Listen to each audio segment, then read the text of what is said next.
if you get anything to do with people that are in surveillance, they'll say to you at some point, can you just stop this car? And you know it's going to be a good job, because they don't say that for no reason. And they'll say, just do a routine check on this car, and there'll be something in the boot or in the spare wheel well or wherever.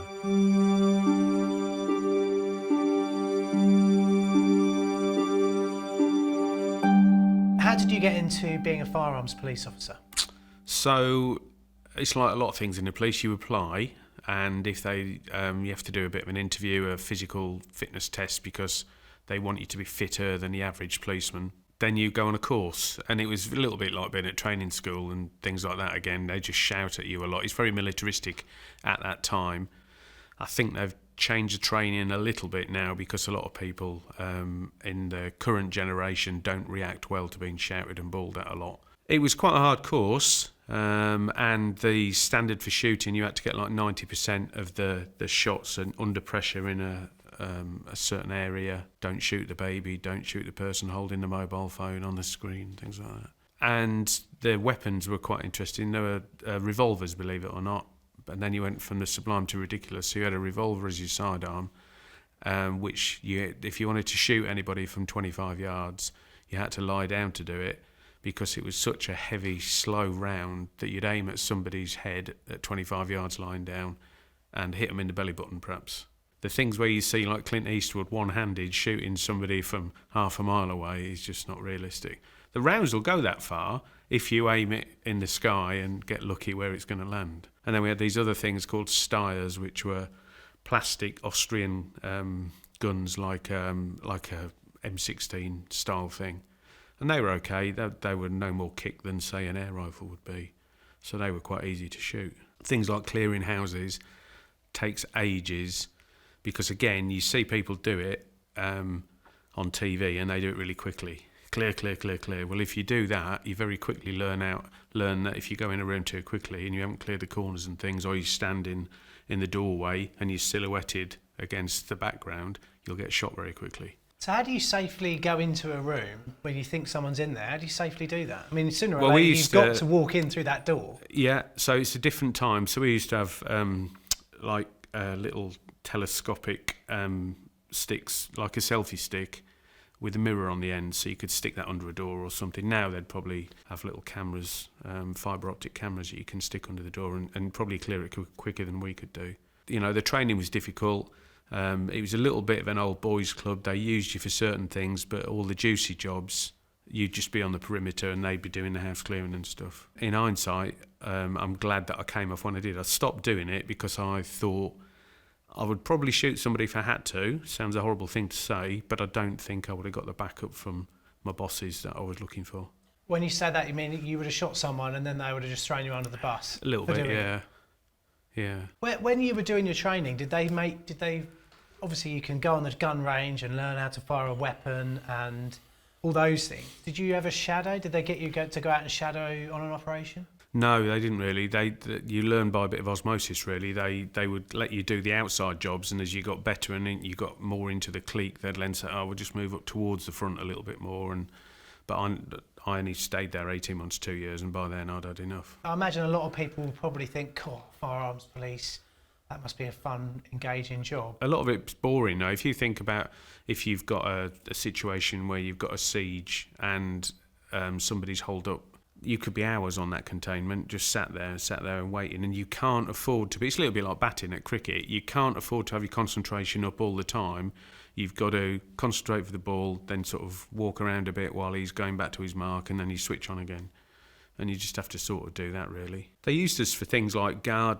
You know, if Margaret Thatcher did a couple of visits, so you're walking around his garden all night, making sure nobody gets in, and then the same at Jeffrey Archer's house. But Jeffrey Archer's house has got some interesting statues, and at 4 o'clock in the morning, you're screaming to be asleep, but you've got to keep awake.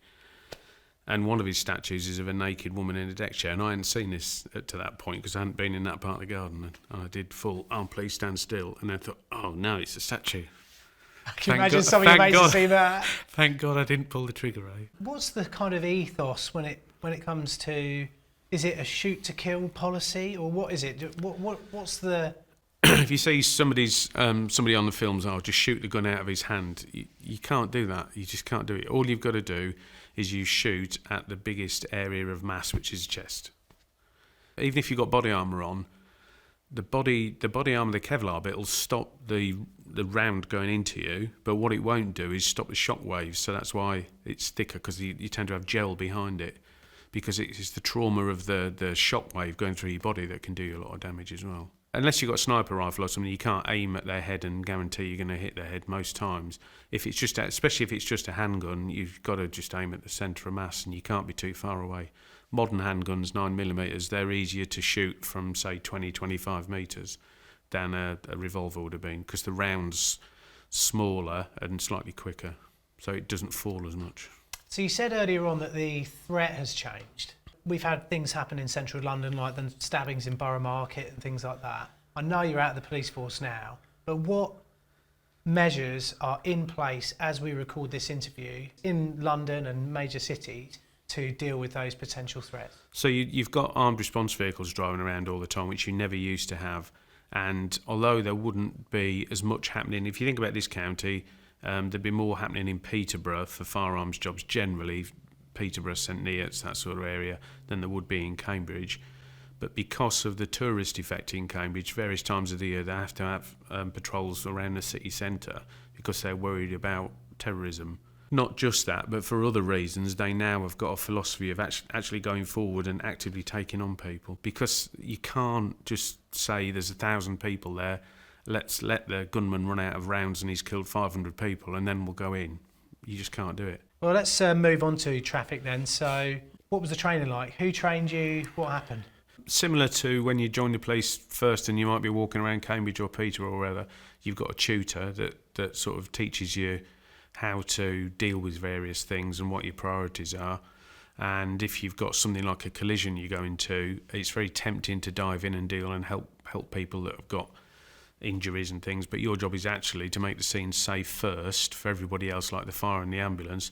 Sometimes you can't make it safe, and for argument's sake, we just on the A11 when it was duelled, it was foggy like it has been the last few days, and we got a car written off because we'd put 2 cars in the road to protect the scene of a collision, and the back car got wiped out by a lorry, and you could just hear this lorry's brakes, and you can't see it, but you know what's going to come next. And if we were sat in the car then, we'd have been dead. Some woman had got into the dual carriageway bit and rolled a car because she was worried about a fox. A fox had run out across the road, swerved, she'd hit it and killed it, but unbeknown to us, she'd killed it and thrown it up into the air, and it was in a tree, and it was sort of winter's night, 5-6 o'clock, quite busy coming out of Cambridge, and I'm dealing with her sat in the police car off the road, and I can see my mate, and he's quite a tall chap, and I'm looking, and he's got a spade out, and he's trying to get the fox out of the tree so that nobody complains that this fox has been left hanging in the tree, and he's jumping up, smacking it, and then we get loads of calls coming in. There's a policeman assaulting a fox that's hanging from... You can't win, can you?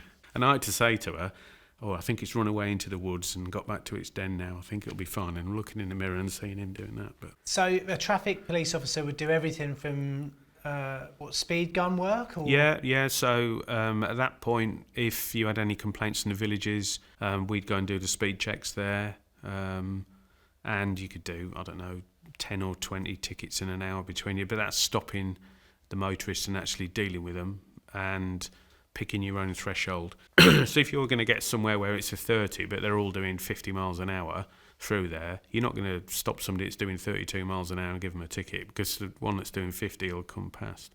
Say there's a normal police officer who's not a traffic officer or whatever, and a pursuit starts.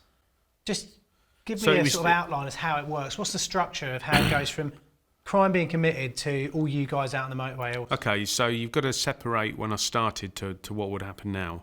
So when I started, basically anybody that wasn't on traffic couldn't technically pursue, they could follow. How the criminal in the car was supposed to know the difference, I don't know. Nowadays, you wouldn't want to try and stop it. You'd want to get all sort of resources in place and be more strategic. But then what would happen is somebody would put the blue lights on and you'd be off. You'd get a traffic car behind it, and then the other ones would try and plot ahead. And until we got Stinger, we didn't really have a plan. You just wanted them to decamp. When you got Stinger, It was about having a mental map in your head and trying to get ahead of them and putting a stinger out in a safe place.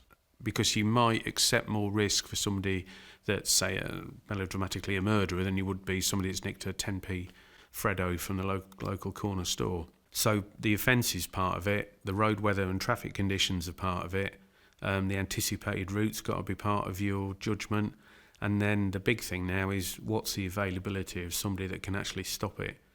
So that would be by getting a Stinger mobile ahead, or if you've got enough resources you could box it in with what they call a T-pack manoeuvre.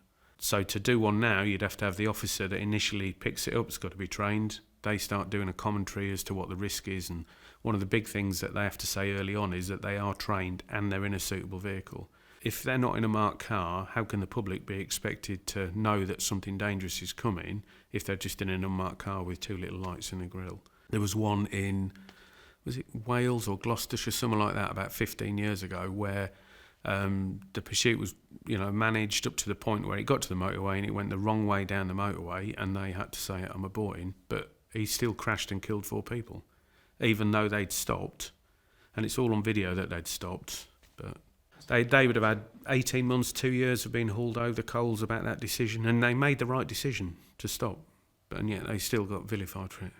If you get anything to do with people that are in surveillance, they'll say to you at some point, can you just stop this car? And you know it's going to be a good job, because they don't say that for no reason, and they'll say, just do a routine check on this car, and there'll be something in the boot or in the spare wheel well or wherever. And we tried to stop the car near Ely, and we ended up in Wisbech, having gone all the way over the back roads on the 1101 from Welney, and it's horrendous. 28 minutes, I think it was, something like that. At high speed? At high speed, yeah. And for you, what's high speed? Oh, that would have been over 100 mile an hour and things like that. And how did that end? They crashed into somebody's house and decamped, and then they got caught because it was such a long pursuit that they got plenty of time to get police dogs in front of them and things like that. And if you have a pursuit and it comes to an end, stay in the car if you know there's a police dog, let the police dog go flying by and then get out, because otherwise you'll get bitten. Anything else you want to tell us about being a traffic officer that you were like, we would love people to know this? The rules about vehicles and driving are all there because they're all safety reasons. Don't just think about things in terms of just speeding. Think about terms of mechanical defects. And I dealt with a fatal where a group of kids from Kent came up, and it was in a car that was in a really bad state of repair, and all the tyres were mismatched. One of the tyres was so defective that it gave way and a blowout, and it killed one of the people in there. Now, if they'd have got stopped earlier by the police, if there were more police around, they'd have got 3 points on their licence and £100 or £200 fine, fixed penalty for the tyre, but that might have saved somebody's life. There's more of a prevalence now of drink driving than there would have been 20 years ago, because you never see a police car around. What are the biggest dangers or obstacles facing the police? Like a lot of public service, there's a legacy of the last 10 or 12 years of a lack of finance. So the government will make a massive play of the fact that they've recruited 14 or 12 or 14,000 extra police officers. But what they don't say is that since 2010, there's 20,000 less than there were then. The ones that retired weren't replaced, so you've got a population of police officers that are quite young in service and haven't got any experience and haven't had the benefit that I've had of having older, more experienced officers either tutoring you when you're brand new as a police officer or when you go on a specialist department. And even if you throw loads of money at it now and get loads of police officers, they're different. When I joined the police, everybody that I joined the police with expected to be in for 30 years or however long you could do till you got to 55. Now, the way that the jobs market is, a lot of police officers that you speak to, they have a 5-year time window, and if it hasn't worked for them within 5 years, if they haven't got promoted or in a job that they like, that's it, they'll go. There's more short-termism, that's the problem. They're having to do more and more jobs to do with mental health, because there was a policy called Care in the Community when the financial crisis hit in 2010, said that more and more people with mental health problems would be treated in the community rather than being kept in big mental health hospitals. And that's created a lot of problems because they without realising it, create antisocial behaviour. Yeah. When you were saying about funding, we've got a similar issue with the NHS, so they're just chucking money at it, and it's being squandered by the management that run the NHS. Yeah. Is that not happening in the police force? All public service is inefficient, and it's quite frustrating if you're an experienced police officer or nurse or whatever, and you can see a better way to do something, but if you suggest it, you're just shot down in flames, really. If there was a single biggest improvement to make the police better going forward, what would it be? It's probably not popular, but they've gone too. They've shrunk back into their police stations, and they don't come out and routinely engage with the public. Even the PCSOs were introduced to try and take some of the community policing away from the police officers because they were a cheaper version of that. But now you end up with neither one thing nor the other. What would you say to any budding youngsters or people who are thinking about joining the police? I think I'm realistic about it. So I've had two extents. A guy called Jack that we used to play cricket with, he asked me about it, and I was quite honest about how it could interfere with your private life, because a lot of people don't like engaging with the police because they think that we're always going to shop them in. So until I retired, although I used to play cricket in the village a long time ago, most of the time most people don't know me because they choose not to. Whereas since I retired, more people will say hello to you and things like that. There was another guy who was in his 40s, and his wife works with my wife, and he asked for advice about doing it, and I gave him advice. And I said to him, look, I don't think this is for you because there's loads of pressure and it's all very time critical, and if you're not doing that, somebody else will complain because you're taking twice as long to do things. And he joined, and he lasted about 8 months, and then it was sort of a little tap on the shoulder to him, and they said perhaps you'd want to consider a different career. When you think back to the time in the police, what do you think you've taken from it?